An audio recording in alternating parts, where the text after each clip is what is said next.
Guck mal hier, so bezahle ich ungefähr immer. Handy aufs Bezahlterminal halten, fertig. Ja, ist halt Apple Pay oder auch Google Pay, habe ich eine Mastercard oder eine Visa hinterlegt. Und wenn ich privat irgendwie Geld verschicken will, dann nehme ich halt PayPal.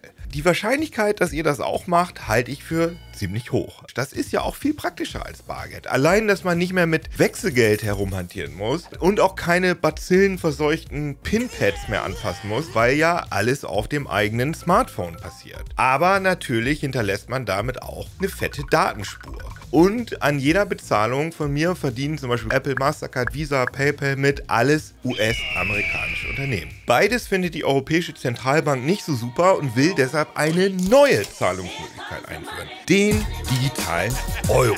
Und der soll das Beste aus beiden Welten vereinen. Das Ganze soll ein bisschen wie eine Kryptowährung wie Bitcoin funktionieren, nur dass der digitale Euro von der Europäischen Zentralbank herausgegeben wird und dadurch genauso wertstabil wie der Euro wäre. In diesem Video seht ihr, welche Vorteile so ein digitaler Euro hätte, aber vor allem auch welche Kritikpunkte und Risiken es gibt. Und als Bonus kriegt ihr endlich eine Antwort drauf, warum man in manchen Läden nicht mit dem Handy, sondern nur mit der sogenannten EC-Karte bezahlen kann. Bleibt dran! Liebe Hackerinnen, liebe Internetsurfer, herzlich willkommen hier bei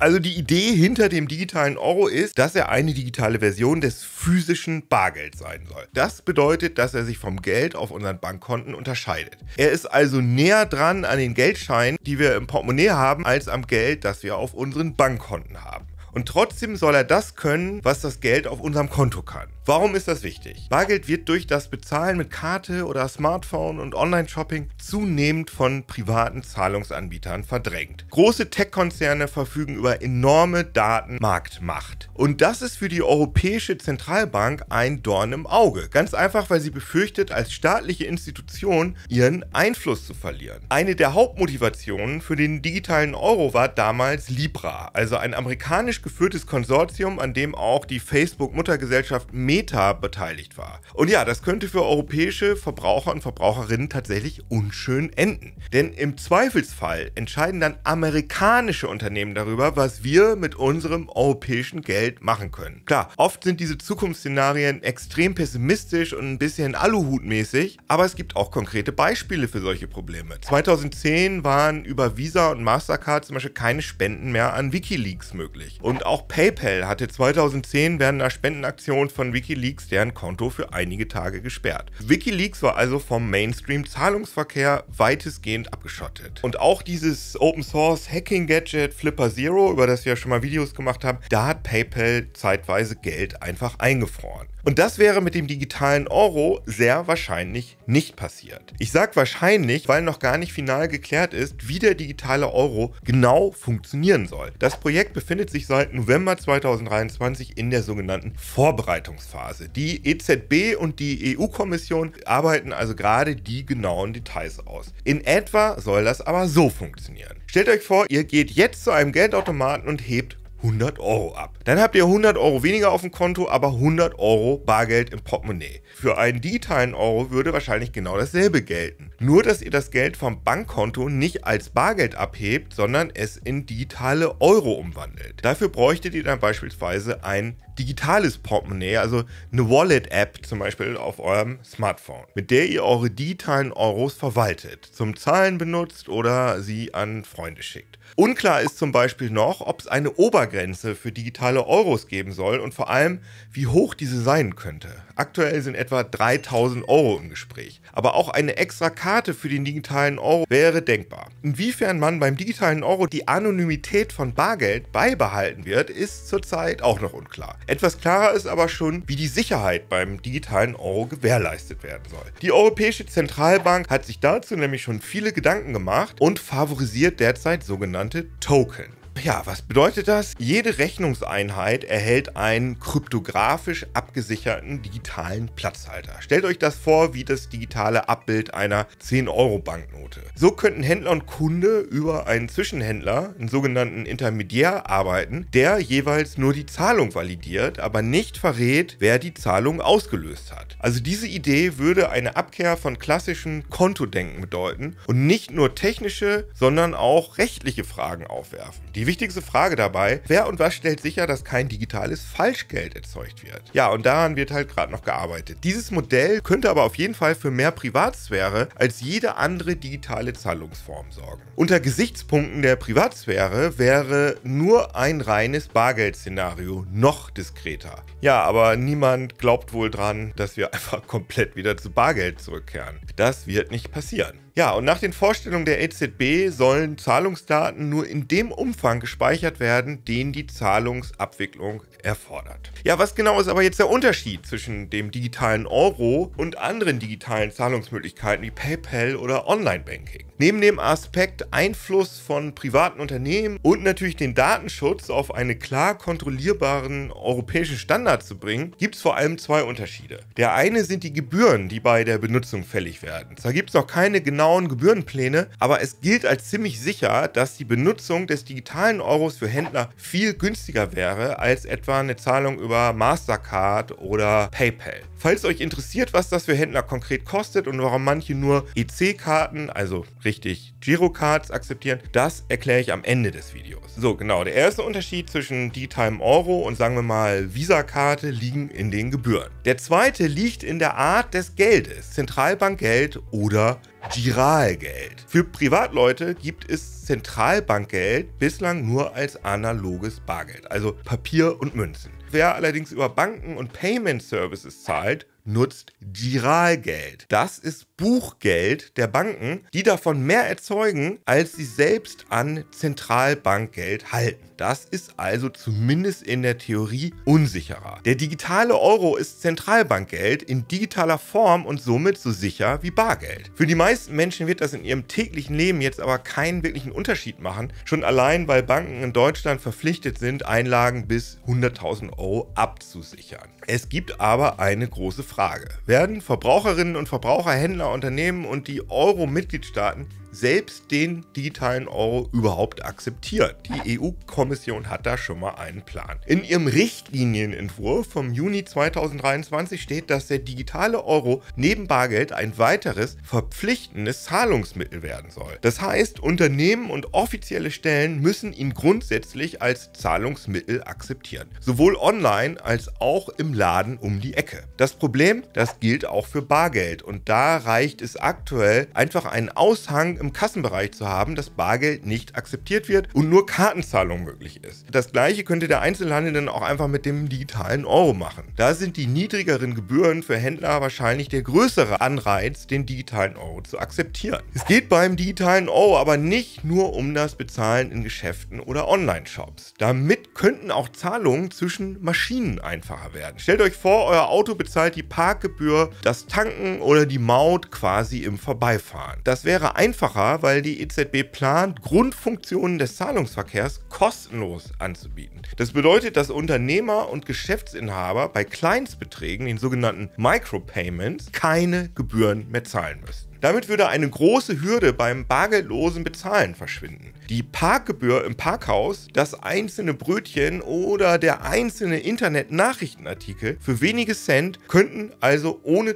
zusätzliche Kosten abgerechnet werden. Aber auch zwischen Privatleuten wäre die Echtzeit-Bezahlfunktion praktisch, beispielsweise auf Flohmärkten oder bei Kleinanzeigen, wo heute noch viel mit Bargeld herumhantiert wird. Aber nicht alles, was glänzt, ist auch aus Gold. Viele Menschen sehen den digitalen Euro skeptisch, weil sie digitale Überwachung durch den Staat befürchten. Das ist auch erstmal nicht komplett aus der Luft gegriffen. Beispiele aus China, Nigeria, Jamaika und Russland zeigen, dass generelles Misstrauen gegenüber digitalen Zentralbankwährungen nicht ganz unberechtigt sind. Regierungen könnten potenziell mehr Macht gegenüber den Bürgern bekommen, als in einer rein auf Bargeld ausgerichteten Finanzwelt. Aber wird das Bargeld mit dem digitalen Euro abgeschafft? Das ist in der EU gar nicht mal so einfach. Der Vertrag über die Arbeitsweise der EU schützt das Bargeld nämlich und diesen Vertrag können die Mitgliedstaaten nur einstimmig ändern. Das ist also ziemlich unwahrscheinlich. Die EU-Kommission hat im Rahmen des digitalen Euros Vorschläge vorgelegt, die das Bargeld schützen, den Zugang dazu garantieren und es als gesetzliches Zahlungsmittel verankern sollen. Der digitale Euro soll also die bestehenden Zahlverfahren ergänzen, aber nicht ersetzen. Das ist der Stand beim digitalen Euro. Allerdings ist es so oder so noch ein weiter Weg, bis wir wirklich mit dem digitalen Euro bezahlen könnten. Denn seit November 2023 läuft erstmal die auf 2 Jahre angelegte Vorbereitungsphase. Und auch danach wird es erstmal noch eine Pilotphase geben, in der nach und nach Nutzungsmöglichkeiten und entsprechende APIs für Banken sowie Präsenz- und Onlinehandel hinzukommen. Selbst wenn alles wie am Schnürchen läuft, können Bürger und Bürgerinnen der Euro-Länder flächendeckend kaum vor 2027 mit dem digitalen Euro bezahlen. Und das wäre jetzt schon das absolut schnellste Szenario. Ganz wichtig noch, es ist noch nicht final entschieden, ob der Euroraum den digitalen Euro überhaupt einführt. Das entscheidet am Ende die Politik, also Mitgliedstaaten und EU-Parlament. Spricht zwar einiges dafür, aber ein Rückzieher ist immer noch denkbar. Ja, und wie machen das andere Länder? Die Eurozone ist bei weitem nicht alleine mit digitalen Währungsplänen. Tatsächlich sind mehr als 110 Regierungen weltweit an über 160 Projekten dran. Da sind nicht nur die Industrieländer dabei, sondern auch viele Entwicklungs- und Schwellenländer. Die hoffen nämlich, dass sie mit einer digitalen Währung ihr eher dürftiges Netz an Bankfilialen und Geldautomaten ausbauen und ihre Wirtschaft besser in den weltweiten Handel einbinden können. Aber bis jetzt haben nur 3 Länder ihre Digitalwährung eingeführt: Jamaika, die Bahamas und Nigeria. 14 weitere Länder sind immerhin schon in der Pilotphase. Mein Fazit: In vielen Punkten ist der digitale Euro super interessant und hat auf jeden Fall viel Potenzial. Weil klar, der digitale Zahlungsverkehr ist auf jeden Fall etwas Wichtiges. Also auf jeden Fall nachvollziehbar, dass die EU und die EZB das nicht komplett an nicht-europäische Unternehmen abgeben möchten, auf die sie nur einen geringen Einfluss nehmen können. Und die sich mal etwas flapsig ausgedrückt dumm und dusselig verdienen an der Explosion von Karten- und Smartphone-Zahlungen in Europa. Die EZB und die EU-Kommission wollen sich aber auch mit einem eigenen Angebot absichern, falls die digitalen Zentralbankwährungen von Staaten wie Russland oder China geopolitische Wirkung bekommen sollten. Das Problem könnte aber vor allem in der Akzeptanz liegen. Ganz ehrlich, es hat ja Jahre gedauert und eine Pandemie gebraucht, bis man in Deutschland einigermaßen flächendeckend mit Karte und Smartphone bezahlen konnte, also zum Beispiel beim Bäcker, und vor allem auch, bis die meisten Banken da mitgemacht haben. Ob dann die deutschen Verbraucherinnen und Verbraucher in ein paar Jahren wieder etwas Neues benutzen wollen, wenn Apple Pay, Google Pay, PayPal und so weiter noch mehr etabliert sind, ja, bin ich auch gespannt. Also ich finde vor allem die Micropayment-Funktion interessant, also dass man so im Vorbeigehen bezahlen kann, ohne dass es irgendwo Gebühren verursacht. Die Frage ist für mich aber auch, wird der digitale Euro umständlicher als, sagen wir mal, Apple Pay mit Kreditkarte? Weil bei Apple Pay lege ich einfach mein Handy drauf und fertig. Um mehr muss ich mich da nicht kümmern. Beim digitalen Euro muss ich wahrscheinlich erstmal Geld vom Konto auf mein Digital-Euro-Wallet transferieren. Das klingt jetzt vielleicht nach einem nur mini kleinen Mehraufwand, aber wenn ich mir so die Welt betrachte, dann sind das solche Kleinigkeiten, die darüber entscheiden, ob sich irgendwas durchsetzt. Naja, vielleicht gibt es ja dann irgendwelche Automatik-Transferfunktionen, weiß man ja alles noch nicht. Ach ja, ich wollte euch ja noch erklären, wie teuer Zahlungen mit Mastercard, Visa, Apple, Google Pay und so weiter so sind. Wie viel Gebühren der Handel genau mit Kartenzahlungen und Handyzahlungen hat, kann man nicht zu 100% genau sagen. Einen festen Wert gibt es halt nicht, weil das ist Verhandlungssache zwischen dem Händler und den Zahlungsabwicklern bzw. den Händlerbanken. Man kann aber auf jeden Fall davon ausgehen, dass ein einzelner Kiosk mehr zahlt als Aldi mit seinen ganzen Filialen. Experten, die wir gefragt haben, setzen für Zahlungen mit Visa und Mastercard je nach Umsatzvolumen des Händlers ungefähr 0,7 bis 1,0% an, oft noch plus monatlichen Grundgebühren und einem Sockelbetrag pro Zahlung, also zum Beispiel 9 Cent. Ich zeige euch das mal an einem Beispiel, das für euch ja hoffentlich alle 2 Wochen absolut zum Alltag gehört, nämlich der Kauf eines CT-Magazins. Kauft ihr euch ein CT-Heft für 5,90 € mit Kreditkarte bzw. mit Apple oder Google Pay, wo drin die Kreditkarte gespeichert ist, dann zahlt der Händler also ungefähr 0,7% und 9 Cent Sockelbetrag, dann wären das insgesamt also 13 Cent bei 5,90 €. Kauft ihr gleich 100 CT-Hefte, was ich euch übrigens sehr ans Herz legen würde, also ist der zu zahlende Betrag 590 €, dann muss der Händler 4,22 € für die Zahlung blechen. Nutzt ihr dagegen Girocard, also dieses deutsche System, was meist fälschlicherweise als EC-Karte bezeichnet wird, dann müssen Händler deutlich weniger bezahlen, nämlich meist unter 0,25% und halt gegebenenfalls auch noch einen Sockelbetrag. Ja, und das ist auch der Grund, dass einige Händler eben nur diese Girocard-Zahlung akzeptieren, weil sie sich eben ihre Marge nicht wegknabbern lassen wollen. Kann ich aus Händlersicht verstehen, aus Kundensicht fuchst mich das aber ungemein, weil ich dann halt nicht mit dem Handy bezahlen kann. Also eine Ausnahme gibt es, man kann Sparkassen-Girocards mit Apple Pay koppeln, aber das geht mit keiner anderen Bank und mit Google Pay gar nicht. Und was man auch dazu sagen muss, Girocards kann man nur in Deutschland verwenden, im Ausland sind die nutzlos. Übrigens, im E-Commerce sind die Zahlungen teurer, eher so 1,5 bis 2%, weil das Betrugsrisiko da höher ist. Und American Express, Discover und Diners Club liegen in der Regel dann auch nochmal über Visa und Mastercard-Kreditkarten. Und es kassieren übrigens nicht nur die Kreditkartenbetreiber, die Dienstleister und die Händlerbanken, sondern es muss auch die eigene Bank, also die Bank der Kartenkunden blechen. Diese Gebühr heißt Interchange und die ist in der EU auf 0,2% bei Debitkarten und 0,3% bei Kreditkarten gedeckelt. Von diesen 0,2 bis 0,3% kassiert Apple Pay einen Teil. Wie hoch der ist, kann und darf niemand sagen, weil Apple das den Unternehmen verbietet. Google nimmt von den Banken nichts, dafür sichern die sich über die Nutzungsbedingungen beim Kunden weitgehend die Rechte an den Daten. Ja, also ihr merkt schon, also so ein digitaler Euro mit mehr Datenschutz und weniger Gebühren, das hätte schon was. Oder wie seht ihr das? Schreibt es gerne in die Kommentare und natürlich abonnieren nicht vergessen. Und wir haben auch ein Newsletter. Link ist in der Beschreibung. Tschüss!